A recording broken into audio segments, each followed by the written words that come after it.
ഹരേ കൃഷ്ണ. എല്ലാ ദേവി ഭക്തന്മാർക്കും എല്ലാ ദേവി പ്രിയർക്കും നമസ്കാരം.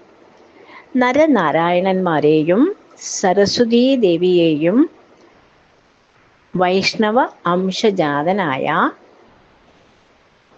വ്യാസമഹർഷിയെയും വന്ദിച്ചുകൊണ്ട് ശ്രീദേവി ഭാഗവതത്തിലേക്ക് നമുക്ക് കടക്കാം. ഇന്നത്തെ വിഷയം മധു കൈടവന്മാരുടെ യുദ്ധശ്രമമാണ്. ശൗനകാദികൾ സൂതനോട് ചോദിക്കുകയാണ്, അല്ലയോ സൗമ്യ, അങ്ങ് പറഞ്ഞുവല്ലോ ശൗരി 5000 കൊല്ലം മധു കൈടവന്മാരുമായിട്ട് സമുദ്രമധ്യത്തിൽ വെച്ച് യുദ്ധം ചെയ്തുവെന്ന്. ആ സമയത്ത് സമസ്ത ഭൂമിയും ജലത്തിൽ ആണ്ടു കിടക്കുകയായിരുന്നല്ലോ. അപ്പോൾ എങ്ങനെയാണ് മധു കൈടവന്മാരുടെ ജനനം ഉണ്ടായത്? ഇതെല്ലാം ഞങ്ങൾക്ക് പറഞ്ഞു തരണം. ദേവന്മാർക്ക് പോലും അജയനായ അവരെ ശ്രീഹരി ഏതു പ്രകാരത്തിലാണ് വധിച്ചത്? അങ്ങ് വിജ്ഞനായ വക്താവാണ്. ഞങ്ങൾ ആ കഥകൾ കേൾക്കാൻ ശ്രദ്ധയുള്ള ശ്രോതാക്കളും ആണ്. നമ്മുടെ ഭാഗ്യതിരേകം കൊണ്ടാണ് ഈ പുണ്യ സ്ഥലത്തിൽ നമ്മൾ സമ്മേളിക്കാനും ഭാഗ്യമുണ്ടായത്. സജ്ജനങ്ങളുടെയും വിദ്വജനങ്ങളുടെയും സമ്പർക്കം അമൃതപാനത്തിന് സമമാണ്. എന്നാലോ ദുഷ്ടജന സംസർഗം വിഷത്തെക്കാളും ഭയാനകവുമാണ്. മൃഗങ്ങൾ മോഹം അനുഭവിച്ച് സ്വതന്ത്രനായി അങ്ങനെ നടക്കുന്നു. അവർക്ക് നന്മ തിന്മകളെക്കുറിച്ച് ഒന്നും വിവേചന ബുദ്ധി ഇല്ല. പുരാണങ്ങളെ പറ്റി അറിവില്ലാത്തവർ ആ മൃഗങ്ങൾക്ക് തുല്യരാണ്. ജന്തുക്കളിലും ശ്രവണശക്തികൾ ഉള്ളവരുണ്ട്. ചെവിയില്ലാത്ത പാമ്പുകൾ പോലും പാട്ട് കേട്ട് രസിക്കുന്നുണ്ട്. പഞ്ചേന്ദ്രിയങ്ങളിൽ ഏറ്റവും പ്രധാന സ്ഥാനം കണ്ണിനും ചെവിക്കുമാണ്. കേൾവി കൊണ്ട് വസ്തുജ്ഞാനവും കാഴ്ച കൊണ്ട് ബോധവും ഉണ്ടാകും. ശ്രവണവും 3 തരത്തിലാണുള്ളത്. അതെന്തൊക്കെയാണ്? സാത്വികം, രാജസം, താമസം. സാത്വിക വാസനയുള്ളവർ പുരാണങ്ങളിലും രാജസവാസനയുള്ളവർ സാഹിത്യത്തിലും താമസ വാസനയുള്ളവർ പലതും പറഞ്ഞ് സമയം വ്യഥാവിൽ ാക്കുന്നവരുമായിരിക്കും. സ്വാത്വികത്തിനും 3 വിധമാണ് ഉള്ളത്. സാത്വികം അതെന്തൊക്കെയാണ്? ഉത്തമം, മധ്യമം, അധമം. ഉത്തമം എന്താണ്? മുക്തിയും, മധ്യമം സ്വർഗവാസവും, അധമം ഭോഗബലവുമാണ്. രാജസത്തിലും 3 വിധമുണ്ട്.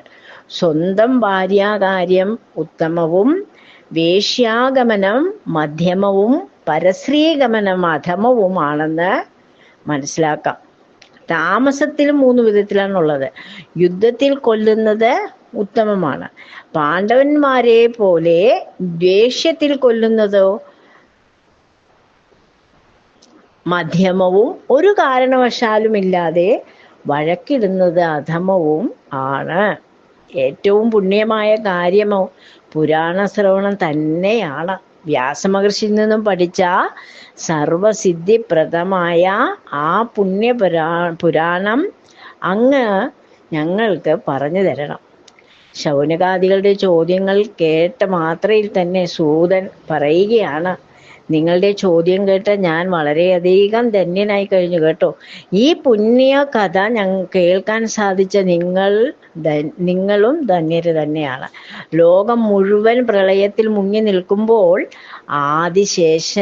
ശേഷനെ മെത്തയാക്കിക്കൊണ്ടാണ് ശ്രീഹരി ഗാഠനിദ്രയിലാണ്ടത്. ആ ഉറക്കത്തിൽ ഹരിയുടെ കർണമലത്തിൽ നിന്ന് മധു കൈടവൻ എന്നു പേരുള്ള 2 അസുരന്മാർ ജനിച്ചു. അവർ ജനിച്ചു വീണത് തന്നെ സമുദ്രത്തിലായിരുന്നത് കൊണ്ട് അവരുടെ പരാക്രമങ്ങളും സമുദ്രത്തിൽ തന്നെ ആയിരുന്നു. അവർ ആ ജലത്തിൽ അങ്ങോട്ടും ഇങ്ങോട്ടും എല്ലാം ചാടി മറിഞ്ഞ് തിമിർത്ത് കളിക്കുമ്പോൾ ആലോചിച്ചു, ഈ വിസ്തൃതമായ സമുദ്രത്തിന് ആധാരം എന്താണ്? ആധാരമില്ലാതെ ആദയവും ഉണ്ടാകുകയില്ല, കാരണമില്ലാതെ കാര്യവും ഉണ്ടാകുകയില്ല. ഈ ജലത്തിൽ നമ്മൾ എങ്ങനെയാണ് മുങ്ങിപ്പോകാതെ നിൽക്കുന്നത്? ഇതാരാണ് സൃഷ്ടിച്ചത്? ഇപ്രകാരം ഓരോന്നും ഇങ്ങനെ ചിന്തിച്ചുകൊണ്ട് ഒരു തീരുമാനത്തിലും എത്താൻ സാധിക്കാതെ വന്നപ്പോൾ കൈടഭൻ മധുവിനോട് ചോദിച്ചു, ഹേ മധു, നമ്മൾ എങ്ങനെയാണ് ഈ സമുദ്രത്തിൽ താണുപോകാതെ ഇങ്ങനെ നിൽക്കുന്നത്? ഇതിന് കാരണം ആ ജഗദംബയുടെ ശക്തി പ്രഭാവം ഒന്നുകൊണ്ട് മാത്രമാണ്. അവളുടെ ശക്തി കൊണ്ടാണ് ജലം ഇപ്രകാരം വ്യാപിച്ചിരിക്കുന്നതും നമ്മളെ സൃഷ്ടിക്കുന്നതും എല്ലാം അവൾ തന്നെയാണ്. ഇങ്ങനെ ഓരോന്നും ചിന്തിച്ചിരിക്കെ ആകാശത്തു നിന്നും ഒരു നിസ്വനം കേൾക്കാൻ ഇടയായി. മധുരമായ ഒരു മന്ത്രത്തിന്റെ സ്വനമായിരുന്നു അത്. വാഗ്ബീജ മന്ത്രത്തിന്റെ നിസ്വനമാണ് ആ കേട്ടത്. ആ മന്ത്രത്തെ മധു കൈടവന്മാർ ഉരുവിട്ടുകൊണ്ടിരിക്കെ ആകാശത്തു നിന്നും ശുഭസൂചകമായിട്ട് ഒരു മിന്നൽ പ്രത്യക്ഷപ്പെടുകയുണ്ടായി. അപ്പോൾ അവർ തീർച്ചയാക്കി ഇത് തന്നെയാണ് ആ മന്ത്രം. നമ്മൾ കണ്ടതും ആ ശക്തിയുടെ മിന്നൽ രൂപം തന്നെയാണ്. അവർ ആ ശക്തിയെ ഊണും ഉറക്കവും എല്ലാം ഉപേക്ഷിച്ച് ഏകാഗ്രചിത്തരായി ഇരുന്നു കൊണ്ട് ധ്യാനം തുടങ്ങി.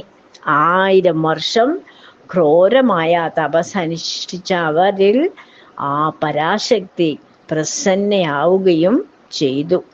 ആകാശത്തിൽ നിന്ന് ഒരു അശരീരി വാക്യം അവർ കേൾക്കാൻ ഇടയായി. നിങ്ങളുടെ തപസ്സിൽ ഞാൻ സന്തുഷ്ടിയായിരിക്കുകയാണ്.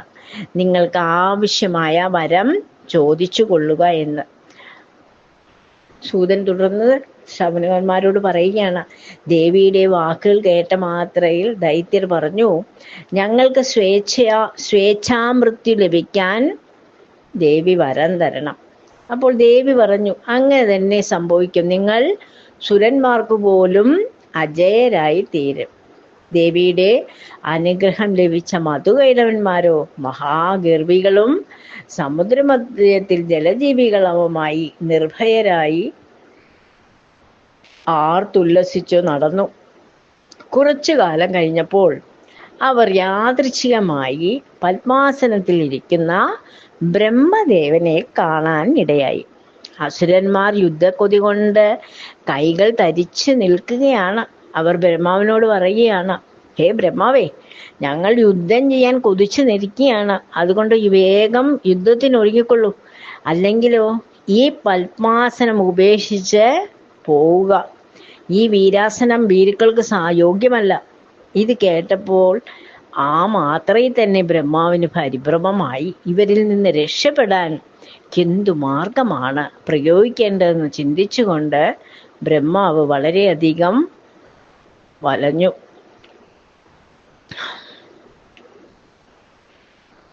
മധു കൈടവ വധോദ്യോഗം ഇവിടെ പൂർണ്ണമാകുന്നു. ഇനി വരുന്ന ഓഡിയോയിൽ ബാക്കിയുള്ള ഇതിൻ്റെ തുടർന്നുള്ള ഭാഗങ്ങൾ നമുക്ക് മനസ്സിലാക്കാം. ഓം ശ്രീ മഹാദേവിയേ നമഃ. സർവമംഗളമംഗല്യേ ശിവേ സർവാർത്ഥസാധികേ ശരണ്യേ ത്രംബകേ ഗൗരി നാരായണീ നമോസ്തുതേ.